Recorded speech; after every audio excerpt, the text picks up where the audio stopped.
Aujourd'hui, je vais partager avec vous sur l'enracinement.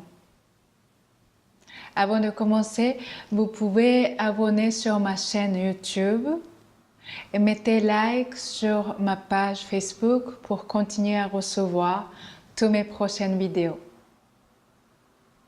Alors, pour parler de l'enracinement, j'ai choisi aujourd'hui de tout simplement partager l'article que j'ai écrit dans le Yoga Magazine, le numéro 15. Et c'est un article qui est fait en deux parties.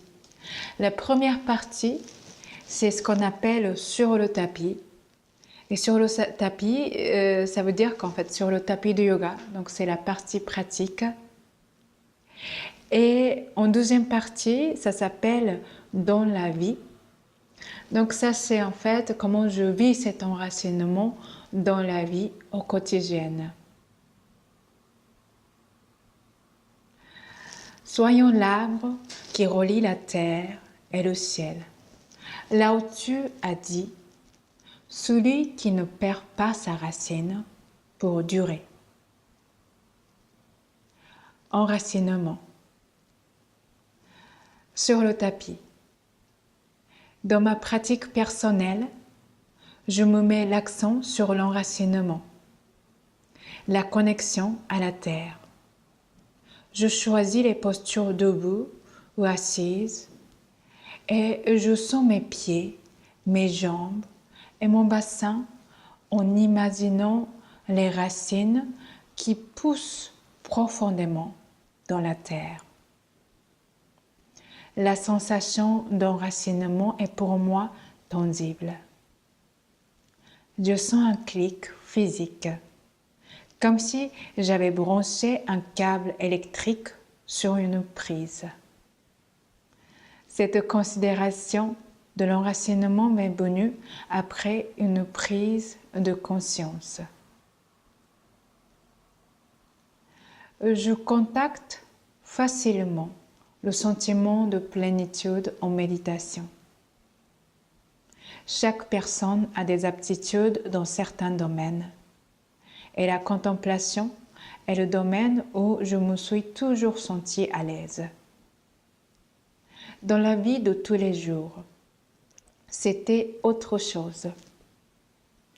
Je me sentais plutôt maladroite, hypersensible, rêveuse et naïve. Bref, j'avais du mal à vivre pleinement mon quotidien. C'était trop intense pour moi. Car, justement, je pense que je n'étais pas solidement enracinée. Même si je désirais m'éveiller à travers la méditation, c'était, pour être honnête, aussi une tentative de fuite de la vie. Car, à ce moment-là, plutôt qu'oser vivre la vraie vie, je passais de plus en plus de temps à m'en éloigner dans ces moments de béatitude. À l'époque, ma pratique corporelle était principalement constituée par des postures statiques. Puis, un jour, j'ai commencé à éprouver une envie de mouvement au niveau du bassin. Balancement, spirale en forme de 8, associée avec les respirations rythmées. C'est mon corps qui me poussait à éveiller mon bassin et à renforcer mon enracinement. Au début, j'ai laissé mon corps s'exprimer. Puis, je me suis inspirée également d'autres pratiques comme le Qigong, les arts martiaux, le yoga Kundalini, la méthode de Feldenkrais. Ces mouvements m'ont permis de contacter la jouissance et la force au cœur de la vie quotidienne. Dans la vie, l'enracinement est en lien avec notre capacité d'embrasser la vie. La thérapeute et enseignante en tantra, Diane Bellego, m'a appris que quand on a du mal à s'enraciner, il y a un travail à entreprendre. C'est prendre soin de nos blessures intérieures. Car quand ces parts blessées en nous décident qu'elles n'ont plus jamais envie de souffrir, nos racines se retirent de la terre pour éviter la vie sur terre. À un moment, j'ai été attirée par une vie monastique. J'ai rêvé de partir en Inde et consacrer ma vie à méditer dans un ashram. Mais la vie, à ce moment-là, est venue me chercher. J'ai rencontré un homme qui est devenu plus tard le père de ma fille et j'ai compris que malgré mon envie de me retirer dans une grotte dans l'Himalaya, cela ne faisait pas partie de mon plan d'incarnation dans cette vie-ci. La pratique spirituelle qui m'a permis le plus évoluer ces dernières années est finalement cet effort de vivre en conscience tout ce que la vie m'offre dans ma vie au quotidien, en tant que femme, mère, amante, sœur, enfant, enseignante, ici dans le monde.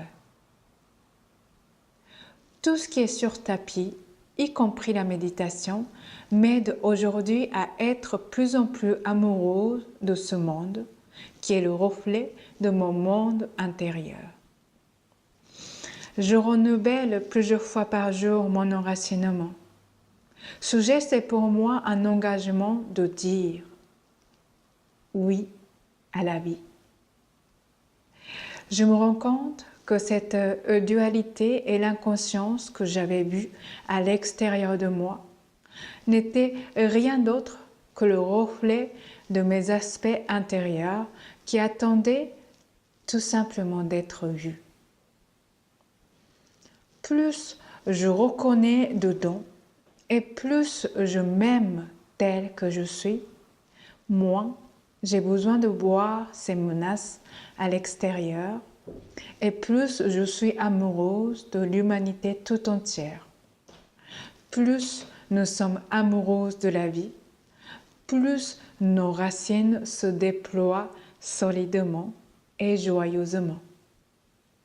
Et cela nous donne une base solide pour déployer nos branches vers le ciel.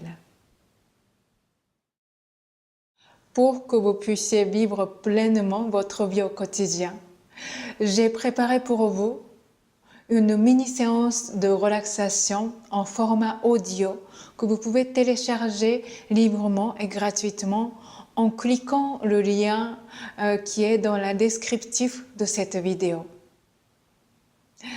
Soyons amoureux, amoureuses de cette vie. Soyons amoureuses, amoureuses de la vie sur Terre. Je vous dis à très bientôt. Au revoir.